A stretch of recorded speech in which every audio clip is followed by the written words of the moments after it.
네, 안녕하십니까. 안태욱 국장입니다. 오늘 나와주신 분들 소개해드리도록 하겠습니다. 학술 3관왕 조동옥 충북 도립대 교수님 오셨습니다. 네, 안녕하십니까.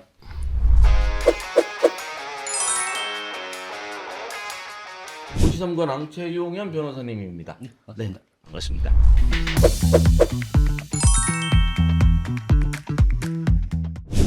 이번 시간에는 이제 뭐 지방 민선 8기가 2년이 거의 다 됐고, 그런데 네. 이상하게 앞으로도 선거하려면 2년 더 남았는데 2년 안 남았죠. 벌써 선거는 2년 안 남았는데 벌써부터 설왕설래하는 그런 게 많아요. 그래서 이거는 상당히 좀 조기에 과열되는 그런 듯한 이제 느낌이 있는데 과연 어떻게 된 건지 한번 좀 보도록 하겠습니다. 그 전에 일단 그 국회의원들이 출근한 지 뭐 이제 한 달 정도 아직 안 됐잖아요. 아직도 안 됐죠. 안 됐죠. 초선 의원들 뭐 다른 의원들도 뭐 활동이 많은데 초선 의원들이 열심히 움직이는 것 같습니다. 특히 청주의 초선 의원 4명 어떻게 보세요?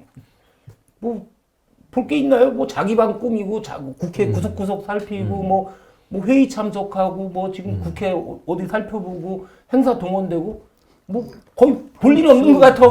지금 세 가지 일을 하고 있다는 것 같아요. 어떤 일이요? 첫 번째는 이렇게 앉아 있다가 그 사모님 보고 자기 한번 꼬집어 보라고. 예쁘냐 꿈이냐? 그러는 거 맞는 말씀하셨습니다. 예. 또 두 번째. 그다음에 두 번째는 주민과의 대화에 굉장히 좀 적극적으로 나서는 것 같아요. 막 그 프로그램 만들어갖고. 네. 근데 세 번째는 그 이재명 대표님 그 사단장님 국힘 전선 이상 없습니다. 충성하는 그 무사의 형태로. 그렇죠. 그래서 뭐 이광일 의원도 뭐 국민권익위원회를 문제 삼아서 고소한다고 하고 또 이광희 의원은 대통령이 보낸 난을 또 거부한다고 내놓고 선명성 싸움이라고 할까? 그런 것들을 좀 많이 하는 것 같은데 여기 과연 이제 어떻게 될 건지 열심히 좀 활동을 하시니까 근데 나는 그거는 좀 그런 것 같아. 그냥 나는 축하의 의미지 그 정쟁의 의미는 아니잖아요. 글쎄요 뭐 아니 저도 저기 뭐 명절에 대통령이 뭐 저기 명절 선물 보내는데 그냥 기관장이라는데 그거 뭐 다시 보내지는 않아요. 다 먹어요. 글쎄요. 예. 저도 좀 받아봤으면. 그래요? 다음에는 저한테도 다시 그렇게 할게요. 예. 알겠습니다. 뭐 출발한 지 얼마 안 되니까 열심히 뛰기 바랍니다. 근데 지금 말씀드린 것처럼 원래 이제 낙선한 사람들 잠시 좀 쉬잖아요. 네. 또 뭐 처지가 달라지고 해서 그래서 국민의힘에 낙선하신 분들 제가 통화를 많이 시도하는데 지금도 약간 통화가 잘 안 되고 인터뷰하자고 하면 좀 꺼리고 그래. 당분간은 좀 나서기 그렇다. 그렇죠. 그게 맞는 거죠. 민주당도 대부분 그렇죠. 그런 상태인데 지금 이제 그 중에서는 이장섭 전 의원이 차기 도지사에 뭐 나갈 수도 있다. 지역 방송에서 그걸 MBC에서 대담하면서 얘기를 해버렸어요. 그래서 아니 평소 스타일이 아닌 것 같은데 왜 이렇게 강하게 워딩이 나왔나 궁금합니다.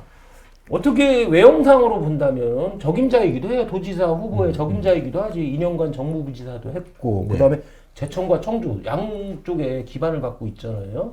그것도 있고 또 노영민이나 도종환이 그 가장 후보 적임자이긴 하지만은 고령이잖아요. 그렇기 때문에 이장섭 전 의원께서 어떻게 보면 도지사 후보의 적임자가 될 수는 있는데 다만 그 지금 얼핏 말씀하셨잖아요. 인지도도 좀 부족하고 선명성도 좀 부족하고 참신성도 다소 부족하고 그렇기 때문에 과연 그 도지사 후보로서의 적임자인 건 맞지만 어느 정도 가능성이 있냐는 건 조금 의문부가 있죠. 지금 사실은 예년 같으면 이렇게 지금 지방선거 얘기 안 나와요. 그렇죠. 근데 지금 나오는 것 중에 하나가 그 이유 중에 하나가 낙천이에요. 낙천. 네, 내가 이해할 수 없는 낙천을 당했다. 그런 아쉬움이 지금 깔려 있는 거거든요. 그러니까 사실 뭐 변재 의원이나 뭐 그다음 뭐 도종환이나 뭐 다들 보면 실제로 자기가 낙천한 거에 대해서 지금 실감 못 해요. 사실은. 그러니까 이런 분들이 이제 튀어나오는 거죠. 지금 변재 의원 경우도 현역 붙여놨지 않습니까? 네. 도지사 때도 있어요. 파악해보니까. 뭐 낙천한 낙천한 인사들 다 붙였어요. 다 붙여놨어요. 그러니까 이게 그러니까 지난번 공천에 대한 그것이 한 80% 깔려 있어요. 그리고 이제 예를 들면 유장섭 의원님 그 사모님 같은 경우는 페이스북에 글 올리는 거 보세요. 한해 맺힌 글이잖아요.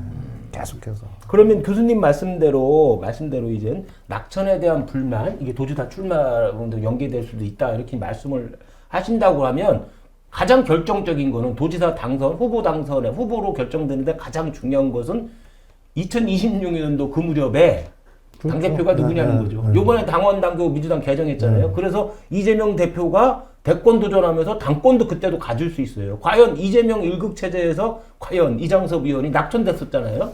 과연 그 후보로 결정될 수 있을까? 이게 가장 맞아요. 결정적인 요인이 되겠죠. 그러니까 지금 이장섭 의원 같은 충분히 생각하겠습니다고 뭐 이렇게 현수막 붙였지 않습니까? 근데 평이 지금 변호사님 평하고 똑같아요. 하나의 평은 도의원 출신한테 당내 경선도 져놓고 무슨 도지사 이렇게 그러니까 이광희한테 졌잖아요. 네. 두 번째는 이재명이 계속 공천공을 휘두를 텐데 택도 없다. 그래서 오히려 더 선빵이라고 할까? 네, 그럴 수도 있죠. 예. 자꾸 자신을 이제 드러내고 그런 자가 발전을 할 수밖에 없는 일단 거죠. 도지사 후보군 민주당의 도지사 후보군들이 너무 빨리 나가고 있잖아요 지금. 그러니까 본인도 빨리 해야 돼 이제는. 그런 것도 또 작용했을 것 같아요. 그러면서 이게 조기에 자꾸 과열되는 과열되는 그런 거죠. 현상으로 이어지는군요. 그다음 이제 신용환 같은 경우도 지난번에 사실 이제 청원구에서 송재봉한테 졌잖아요. 네. 근데 그거죠. 더 물러날 필요 없고 빨리 그냥 발전하는 거죠. 개인적으로도 신웅환 교수나 김병호 전 교육감이거나 개인적으로 그렇죠. 사석에서 예, 예, 당연히 하잖아요. 도지사 당연히 나간다라고 예. 얘기를 하잖아요. 고려 이런 말도 안 썼죠. 아니 김병호 교육감이 그렇게 얘기해요? 오, 사석에서 하는 얘기. 사석에서 저도 사석이었었는데 그 얘기 못 들었어요. 아니 하여튼간 신용환 같은 경우는 5월 1일 날 부산 내려가서 박형근 시장하고 뭐 일이 있어가지고 이제 소주 한잔하다 전화했더니 너 어떻게 할 거냐? 그랬더니 당연히 도지사 나가죠 이래.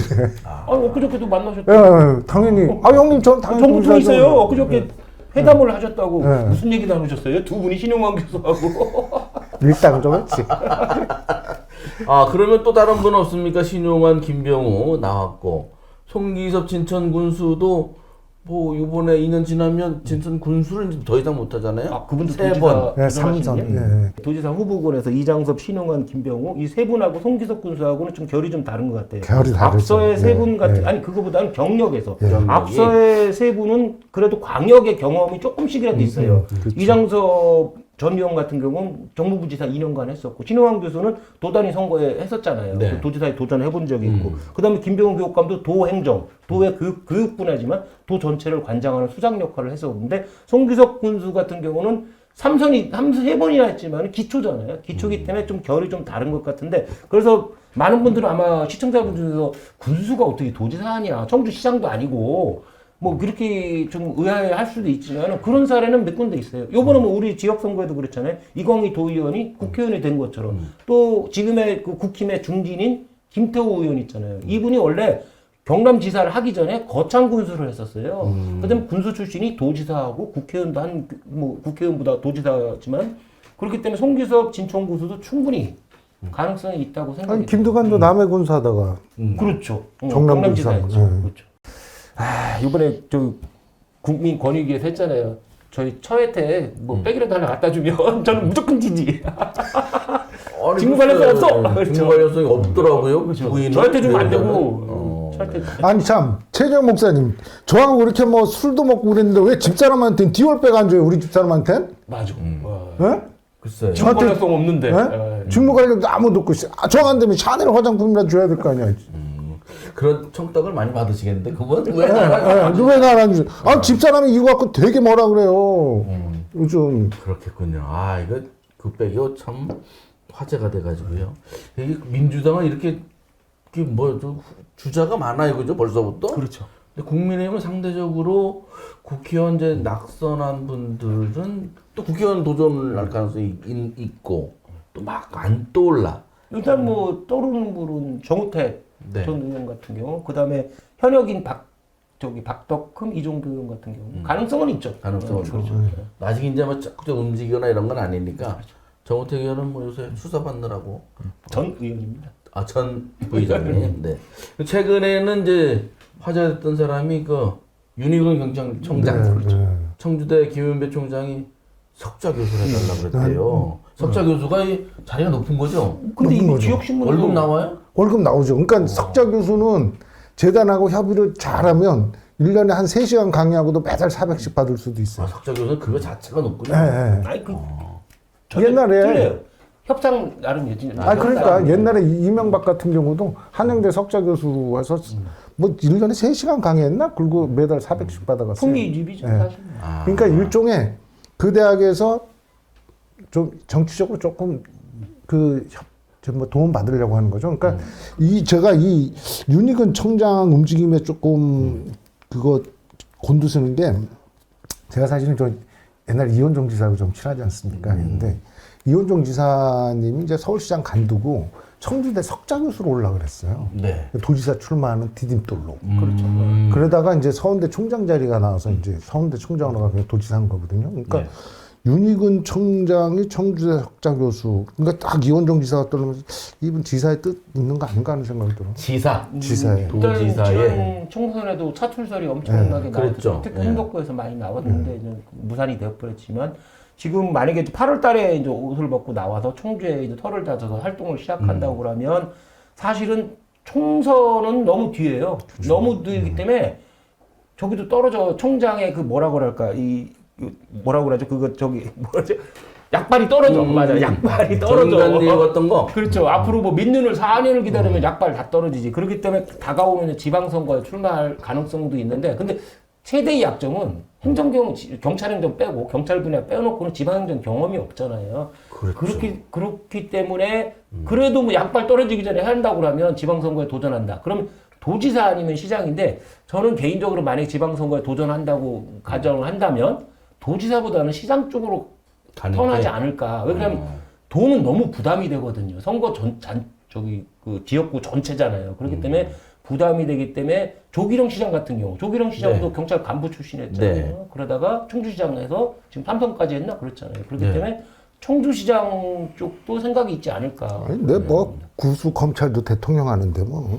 하여튼 청주는 그러니까 충북은 이제 경찰 출신이 좀 득세하는. 네, 이모선도 모양. 그렇고. 예. 근데 청주는 좀 다를 것 같아요. 아, 다를 것 같다. 경찰 출신들에 대해서 그렇게 지금까지 없었잖아요. 한 번도. 그렇죠? 청주는 없었죠. 그렇기 때문에 부표는 이모선 분위기는 있고, 저기는. 그렇게 검사 출신도 힘든 데가 청주인데 경찰 출신은 더 힘들지 않을까?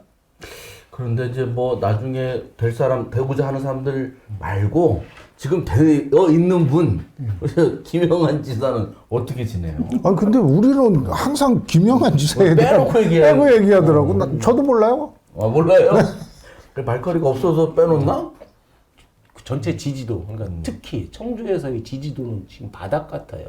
도정 성과도 거의 없는 것 같고, 그다음에 말 실수도 너무 많고, 특히 또 오종 참사 문제도 있고, 그렇기 때문에 특히 청주 민심은 극히 안 좋은 것 같은데 요새 그 외연 확장을 위해서 네. 특히 인사 문제에서 새로운 인사를 발탁을 하면서 외연 확장을 많이 시도하는 것 같더라고요. 특히 뭐 최진현 전 의원을 영입하는 문제 있고 저기로 정무특보인가 그걸로 했잖아요. 그런 것처럼 많이 있는 것 같아요. 이제. 최진현 전 청주시의원이 청주통합산업단지관리공단 뭐 직원이었다가 앞으로 갔잖아요. 정무부 장관인가? 그러면 청주시장은 안 나오는 거예요? 나중에? 나올 수 있죠. 그건 아니 뭐고? 뭐 저기 뭐 부지사 하다가 나온 사람들도 나오고 하는데 아마 이제 그러면 이제 참모진을 이제 바꿨잖아요. 이제 네. 특보를 바꿨는데 그다음에 이제 부지사도 이제 그런 고려가 이제 올라가겠죠. 외연 확장을 위한 인물 재배치, 전진 배치. 그럼 부지사도 이제는 선거를 위해서 임용할 가능성도 크다는 거죠. 그러면 그 이범도 청주시장은 어떻게 지내고 있습니까? 뭐 이범석 시장도 이제 좀 조만간에 이제 선거 체제를 대비를 하겠죠. 이제 이범석 현 시장 같은 경우 당연히 시장에 뭐 특별한 일이 없으면 재도전할 거고 또 비슷한 경력을 가졌는데 지난 총선에서 낙선했던 서승우 전 부지사인가요? 네. 그분도 아마 시장 쪽에 근데 지금 도전하지 않을까. 범석이는 일단은 도지사 쪽으로 얘기 꺼내는 것 같아요. 도지사에 도전한다. 도지사로 도지사 꺼내는 쪽으로 거예요? 꺼내는 아니면 진짜로 가는 거예요? 아니 진짜는 아닌데 계속 이제 체급을 말이라도 올려놓는 거죠. 예, 그리고 이제 말로 해서 체급을 자꾸 올려놓는 거지. 그리고 그 사모님 움직임이 어디 가도 사모님 움직여서 사모님이 좋은 평을 듣더라고. 예, 그러니까 그러니까 교수님 그 음악회도 오셨대요? 네, 범석이가 장가 잘 본 것 같아요. 교수님은 뭘 받으면은 그렇게 베풀어줘 이제 말로 이해관계가 있어야 돼? 아니 근데 어쨌든 아니 그 오셨다고. 아니 그 사모님이 저한테 문자를 오고 뭐 이랬는데 아니 사모님 저한테 저 집사람 때 디올백 좀 보내라니까. 아, 이렇게 그 싸움을 예. 최근에 크게 하셨군요. 네, 근데 아무튼 청주시장 나오시겠죠. 뭐. 시장으로. 시장 후보로는 이범석, 서승우 뭐 가장 유력하게 지금 대두되고 경력도 두 분이 또 비슷하잖아요. 그다음에 또 선거판 하면 빠지지 않는 광파는 사람 있잖아. 그 양반도 이런 데에 나올 거야. 누군지를 뭐 증명을 해보세요. 다 아니까. 선거판에서 광파는 사람. 이 양반도 아마 시장 도전한다고 할 거예요. 한다고 했어요. 그래요? 한다고 했기 때문에. 아니 그러니까 지금 서수 같은 경우는 이 양반 광 몇 번 팔았어, 진짜. 상당부에 계속해서 현수막을 붙여놔요. 글쎄요, 많이 네, 붙이던데. 근데 그게 좋게 안 보더라고. 왜요? 좀 일단은 낙선했으면 꿈이 더 있다 그래도 좀 이렇게 자중하는 모습을 보이면서 가는 게 낫지 않냐라는 평들이 많아요. 지금 뭐 끝난 지 얼마 안 된다고 벌써 막 현수막 붙이고 난리야. 뭐 그러니까 아직까지, 이런 평도 있더라고. 아직까지 상당구에 정착하지 못한 거네. 네, 오늘 참 또 자끈하게 여기 올 때 그 6월 뭐 승관 희생 기억하겠습니다. 뭐 이런 식으로 서승우 그 저기가 당협위원장이 거기 지었고요. 이제 프랑카드를 붙였는데 바로 밑에 최상병 문제가 있더라고. 승관 희생 최상병인데 그거는 국힘에서 거부하고 뭐 참 조금 아이러니하더라고요. 그런 같이 프랑카드 붙여 있는 거 보니까. 그래 맞네. 이강일 의원하고 서승우 위원장하고 지금 현수막 대결하는 그래 거네. 현수막 대결해요. 예. 이강일대로 계속 붙이니까 아 뭐 당선되고 나서 막 저렇게까지 붙일 이유가 있나? 그러니까 둘 다 요즘 밉상이야. 저기 그 평은. 그나저나 이제 김영환 지사나 이범도 시장 같은 경우에는 오송 참사 네. 이 기소되냐 마냐가 거의 뭐 정치 생명을 좌우한다고 봐도 되겠죠. 기소된다면 국힘에서는 공천 자체가 엄청나게 부담이 되겠죠. 기소가 이제 유죄는 아니다 하더라도 그렇죠. 근데 검찰 수사가 너무 지금 지연되는 것 같아요. 사실상 아니, 사실관계는 검사 출신이잖아요. 이렇게 1년씩 해요. 아니 이미 다른 이제 현장 소장이나 감리단장 뭐 이런 사람들 다 기소되고 공무원들도 기소되고 막 그랬잖아요. 지금 네. 재판이 다 끝나가잖아요. 예. 관련 인사들은. 맞아요. 그렇기 때문에 사실관계는 다 확인이 돼 있어. 문제는 단체장까지 처벌할 수 있냐 법리 해석의 문제거든요. 법리 해석이 하루면 끝나요. 어차피 뭐 자료 다 있기 때문에. 근데 검찰 수사가 너무 늦어지는 것이 아닌가. 이거 무슨 고려를 하고 있는 건가? 뭐 그런 생각이 들 정도인데 요번에 뭐 민주당도 그렇게 하고 시민단체도 그러잖아요. 빨리 결정을 하라. 기소를 하든 불기소하든 빨리 결정해 주는 게 답인 것 같아요. 요즘 본인들한테도 그렇고 본인들이 하면 안 하는 게 좋겠고 그죠? 요즘 조금 모양새가 안 좋은 게 오송 관련돼서 탄원서 뭐 작성 좀 해라고 뭐 이런 오다가 내려가고 좀 웃기잖아요. 그거. 글쎄 그저 뭐 산하기관 직원이 그렇게 하고 예. 뭐 그 사람이 뭐 혼자 자발적으로 했겠어. 탄원서 몇 장 쓴다 해서 이게 그러니까 뭔 효과가 있어. 있겠어요. 그거 지시 내릴 시간이면 교회 가서 기도하셔요. 예를 들면 그런 일이 있었어요. 옛날 일인데 자기 큰 며느리가 임신이 안 되는 거예요. 그래갖고 저 기도빨 좋은 권사님한테 갔어요. 누가 그래갖고 이제 10달 그러니까 그 권사님 기도를 한 거야. 10달 후 애를 낳자다. 그런데 큰 며느리 이렇게 젊으니까 아멘 소리를 안 하잖아요. 그러니까 시어머니가 할 수 없이 아멘 했어요. 10달 후에 시어머니가 애를 낳았어요. 그게 저예요. 진짜 그게 저고 본인 얘기. 그죠? 그래서 제가 막내가 그런 거예요? 그러니까 제가 늦둥이 막내고 그래서 큰 조카하고 나이 차이가 별로 없어요. 그래서 맨날 어렸을 때 꼬마 삼촌. 아 본인이. 네, 그러니까 그만큼 절실하게 아멘했더니 하나님도 저기 번지수가 달라도 아멘한 사람한테 해주잖아. 그러니까 좀 그런 절실한 마음으로 좀 도인을 생각했으면 좋겠다 이거예요. 오성 이것도 진짜 제대로 반성하시고. 알겠습니다. 자, 지방선거는 멀지만 거기에 이제 거론되는 분들의 마음은 조금 막 빨리 움직이는 것 같습니다. 저희도 그걸 예의 주시하도록 하겠습니다. 고맙습니다.